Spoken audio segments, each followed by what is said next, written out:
j'espère que vous allez bien.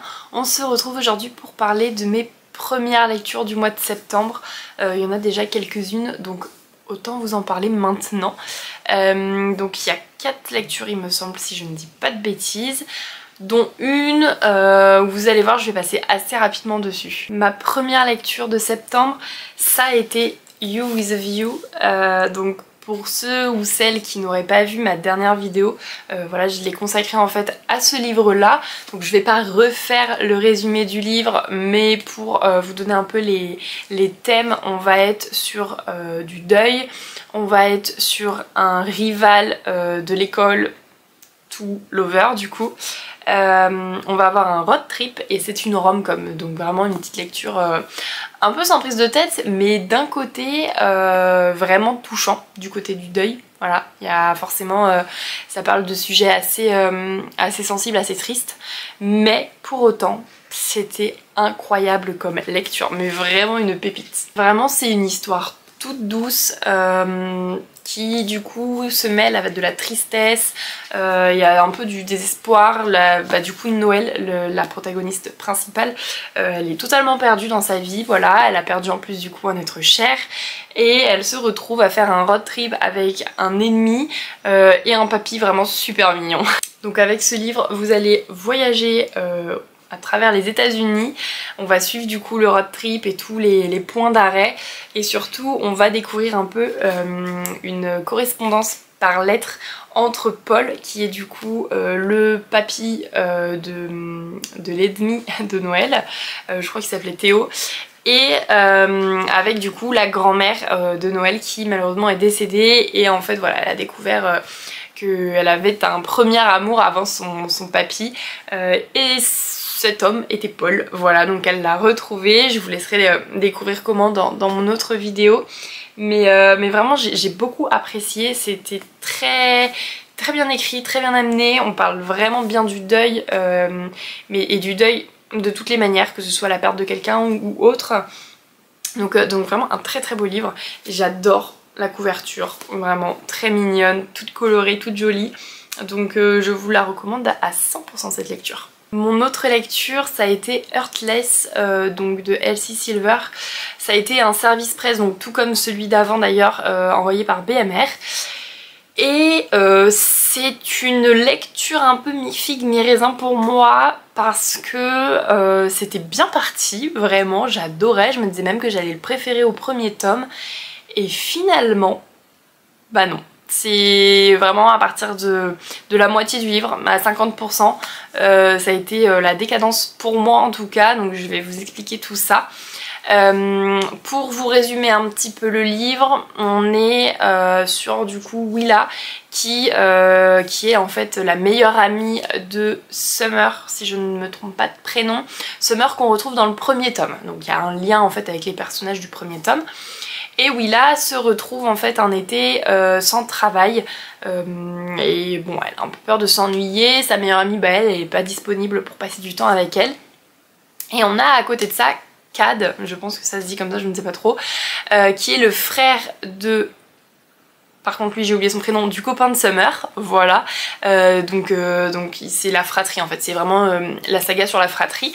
Donc on est sur le frère Cad, et c'est un père célibataire qui se retrouve embêté parce qu'il cherche une nourrice, enfin une nounou pour son fils, parce que lui il a beaucoup de travail et il peut pas se permettre de s'occuper de son fils tout l'été malheureusement.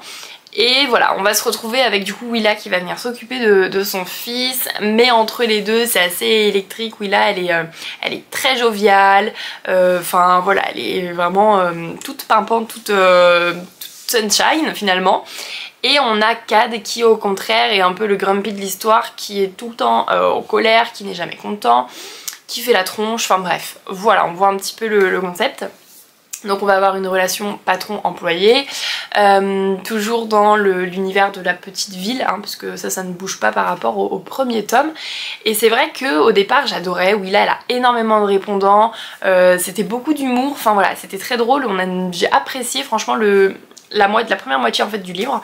C'était très sympa, le petit garçon, je crois que c'est Lucas mais je ne suis pas sûre du prénom pour le coup, qui était très mignon. Enfin voilà, la relation avec Willa est super drôle et super touchante. Et en fait on arrive à la moitié du livre et je sais pas ce qui se passe, mais on se retrouve avec que des scènes de smut, littéralement, vraiment il n'y a que ça sur toute la dernière partie du livre. Du coup ça n'avait même plus de sens en fait parce que ça n'apportait rien à l'histoire, c'était tellement survolé, enfin j'ai pas compris, donc c'est vrai que j'étais très déçue. C'est pas une lecture que j'ai pas appréciée parce que du coup la première moitié a fait que quand même j'étais dedans, j'étais dans l'histoire, et c'est bien pour ça d'ailleurs que je l'ai fini ce livre, parce que sinon j'aurais refermé, j'aurais dit non je n'en veux pas. Mais malheureusement il m'a pas convaincue jusqu'au bout et c'est super dommage parce qu'il y avait énormément de potentiel. Un autre détail qui m'a beaucoup moins plu aussi sur ce livre, c'est qu'on a des personnages qui n'ont pas... alors je cherche pas à avoir que des personnages torturés avec un passé atroce, hein, mais il n'y avait pas de profondeur en fait dans les personnages. Et voilà, j'ai trouvé que c'était un côté un petit peu moins prenant, forcément on s'attache un peu moins au personnage, donc Willa forcément elle garde son humour, mais du coup en fait on perd ce côté là même dans les derniers, sur les derniers chapitres en fait, sur toute la moitié de la fin. Donc voilà, malheureusement c'est une lecture qui était un peu appréciée au départ, enfin même très appréciée, et finalement ça a dégringolé à la fin, donc bon, ça arrive, mais n'hésitez pas à me dire si jamais vous l'avez lu, que ce soit en VO ou en français, et ce que vous en avez pensé, parce que j'ai vu de très bons avis quand même sur ce livre, donc je pense que ça dépend vraiment du lecteur. Malheureusement ça ne l'a pas fait avec moi. J'ai également lu le dernier tome d'Erased, donc de ma saga de manga, et trop contente d'avoir enfin fini cette saga. Franchement j'ai adoré. Le dernier tome c'est plus une grande surprise parce que du coup on sait qui est le tueur, on sait, c'est plus une surprise, mais pour autant il se passe toujours des choses, c'est toujours de l'action, on essaye quand même de l'attraper parce que il faut réussir à le coincer. Et vraiment incroyable, j'ai adoré.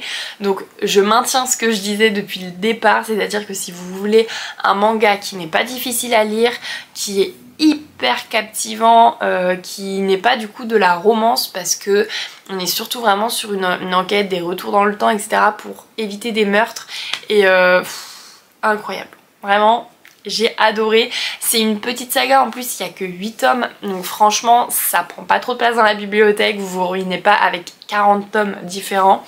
8 voilà, c'est rapide, et je vous la recommande à fond cette saga. Pour finir, j'ai enfin lu, mon dieu ça faisait longtemps, Gods and Monsters, donc de Shelby Mahurin, qui est le dernier tome de Serpent and Dove, donc voilà.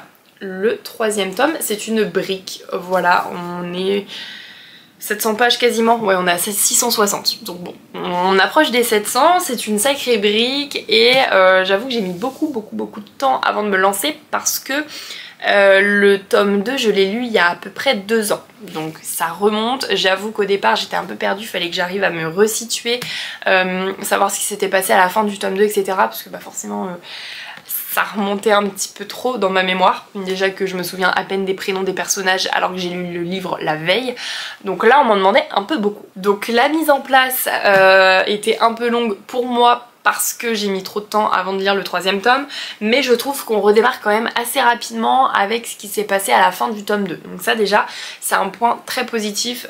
Moi j'adore quand c'est comme ça, j'aime pas du tout les livres où quand ça coupe après on repart vraiment sur un rythme très lent.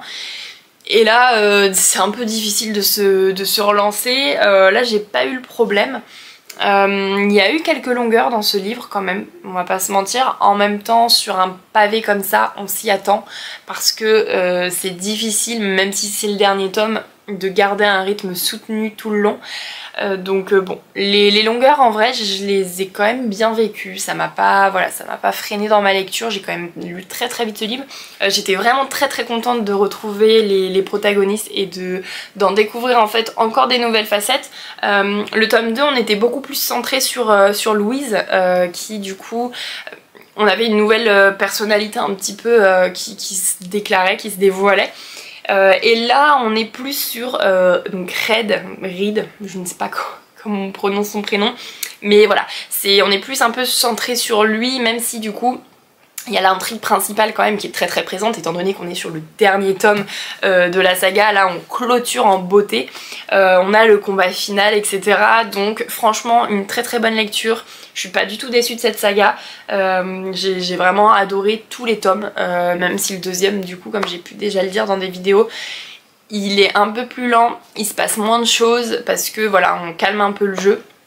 C'est normal, ça arrive dans les sagas, donc voilà, ça ne m'a pas du tout refroidi et c'est une très bonne trilogie à lire. Donc le premier c'est Serpent and Dove, deuxième c'est Blood and Honey et du coup Gods and Monsters, le troisième tome. J'ai donc fini ce petit bilan de mi-mois du mois de septembre. J'ai lu du coup 4 livres, en vrai c'est déjà pas mal, je suis très satisfaite, sachant qu'il y en a un où j'ai déjà bien avancé donc je l'aurai fini d'ici là, mais je vous referai une autre vidéo pour vous montrer d'autres livres. J'espère que cette vidéo vous aura plu, n'hésitez pas à me dire vous ce que vous avez lu ou si vous avez lu certains de ces livres et votre avis par rapport au mien. Peut-être que au contraire vous n'avez pas du tout aimé ou alors apprécié beaucoup plus un livre que moi. Donc dites-moi tout en commentaire et puis on se retrouve pour la prochaine vidéo.